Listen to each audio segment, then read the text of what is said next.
টাকা খরচ করে বাইরে থেকে বারবিকিউর জন্য আর আমের আচার কিনতে হবে না, ঘরেই তৈরি করে নিন দারুণ স্বাদের আমের আচার। প্রথমে আমগুলোকে চাকা চাকা করে কেটে পরিষ্কার করে ধুয়ে নুন হলুদ মাখিয়ে অনেক ঘন্টার জন্য রেখে দিচ্ছি। নিয়েছি রাঁধুনি পাঁচফোড়ন, বেশ খানিকটা দেশি রসুন, আগে থেকে ভিজিয়ে রাখা পাঁচফোড়ন, শুকনো মরিচ ব্লেন্ড করে নিচ্ছি।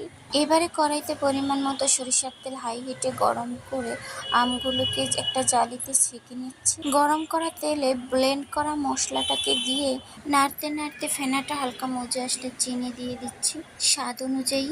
মশলাটাকে আরও কিছুক্ষণ কষিয়ে একে একে আমগুলো দিয়ে দিচ্ছি। আমগুলোকে মশলার সাথে হাই হিটে ভালো করে কষাতে থাকবো, হালকা হাতে আলতোভাবে নাড়তে হবে। দেখতেই পাচ্ছেন ধীরে ধীরে আমের কালারটা পরিবর্তন হতে যাচ্ছে। যখনই দেখবেন আমের গা থেকে পানিটা শুকিয়ে তেলটা উপরে ছেড়ে দিয়েছে, তখনই ভিনেগার দিয়ে আরও কিছুক্ষণ জাল করে নামিয়ে ঠান্ডা করে নিয়েছি। এবারে কাচের বয়ামে আগে থেকে একটু তেল দিয়ে উপর থেকে চেপে চেপে আচারটাকে দিলে তেলটা উপরে উঠে যাবে।